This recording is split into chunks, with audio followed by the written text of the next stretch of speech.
Hello there, it's Carrie Rhodes here. Welcome back to my YouTube channel and a new card making video. Today I am playing with the brand new stamp set of the month from the Not Too Shabby shop. It's the Sweet Critters stamp set. These critters are adorable. I love that there are 5 different critters in this set, 3 sentiments, and a bunch of supporting images, and the die set cuts around the arms of the critters so they can hold things. It's so cute. But we're going to start today's card with a background. I have this new Slimline Picket Fence die set from Fawn, and I'm going to use that to cut the bottom of this 8.5 by 3.5 piece of white cardstock. This will be the front piece on my card today. This coordinates with the Slimline stencils that are the hillsides, and you can see that you can mask off the fence or you can mask off the grass portion, or the hill portion. So I'm going to mask off the fence and do some ink blending on the bottom, and I am using this brand new tonic magnetic platform to hold my stencil in place with the magnets, and then I'll do some ink blending, and this is going to keep my fence white, and then I'll have my nice grassy hill. So the twisted citron will go across the top of my card, and then I'm going to ink blend that with some rustic wilderness across the bottom of the card. So I'm going to put just like a quick layer down of each color, and then I'll go back and forth between the 2 colors to get a nice blend. I did have a little spot on my paper where the tape ripped it, but I decided to keep it because I'm going to add some splatter to this, and it will be mostly hidden because of that. But look how that fence stayed white. I love it. So my first layer of splatter is water with my distress sprayer. I'll pick up that excess and look at those oxidized dots. I love it. For my next layer of splatter, I'm masking off my fence again and bringing back the rustic wilderness, smooshing it down onto my window sheet, and then I'll splatter on with my scraggly paintbrush, dragging it along the edge of that window sheet. It works perfect for tiny little splotches of splatter. Okay, we're going to set that aside and bring in the panel that will be the sky. I'm going to use some pink and purple today. I just thought that would be really fun. So I am using Spun Sugar for the pink and then Wilted Violet for the purple. I didn't go all the way to the bottom because that's the portion that's going to be covered by the hill anyway. So again, a light dusting of both colors and then back and forth with those colors until I get a nice blend. Splattering with the water, and look how those little dots magically appear. I love it. For my splatter on this card, I brought in the Villainous potion because what a delicious purple this is, and it's darker than the Wilted Violet, so this splatter is going to show up a little bit better and be less subtle. Okay, for all of my pieces, I'm going to do a dusting of vintage photo around the edge. I wanted to give this card a little bit of a like vintage storybook feel. So this is going to be my spring vintage story and it's going to be the critters popping up over the fence to wish someone hello, and I think it'll just make for a really cute card. So the vintage photo dusting around all the edges of both panels, and you can see I'm just lightly putting it on. I'm not like putting it on with a heavy hand, and that's just the look I wanted.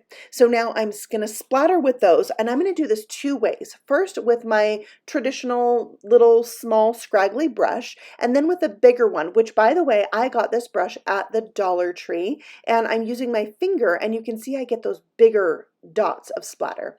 We're going to let those dry and bring in the critters. I'm stamping the lamb, the bunny, and the cat, and some little accessories for them. On the teacup, there is a tea bag you can stamp, so I added that on.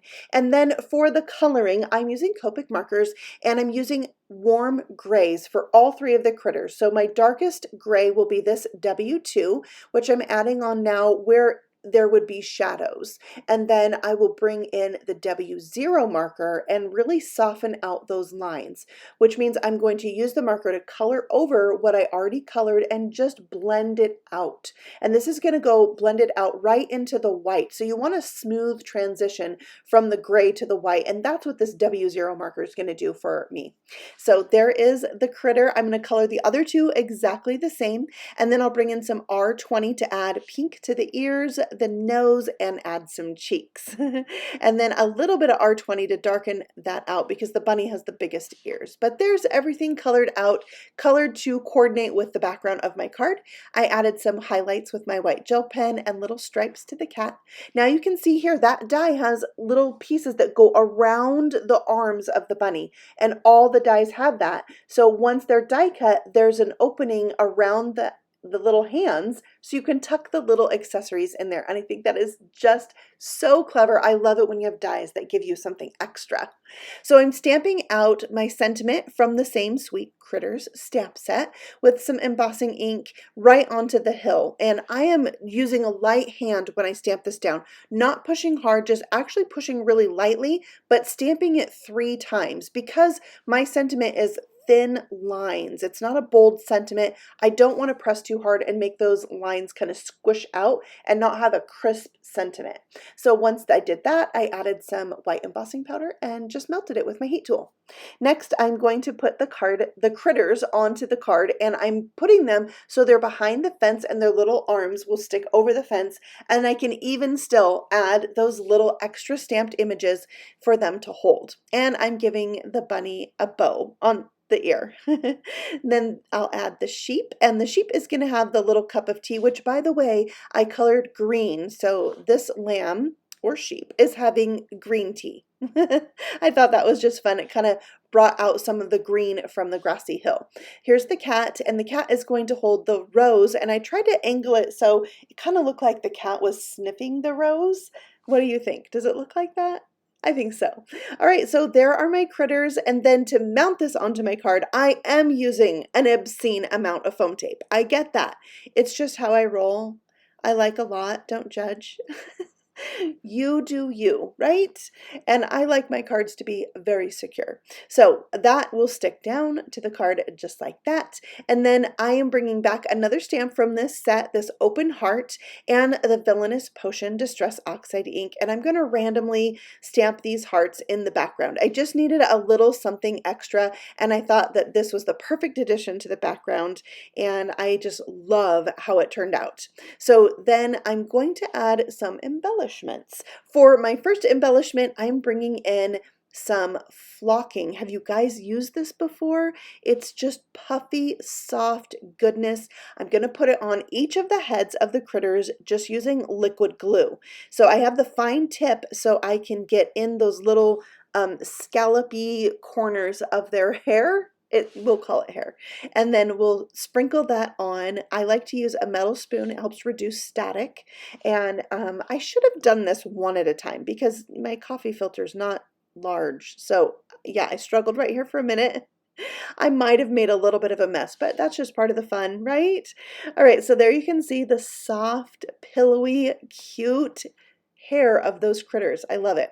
I have some shimmering rose Nuvo drops that I'm going to add. This is scary right here.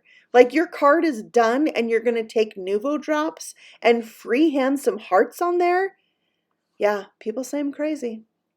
I did it, and I love how it turned out.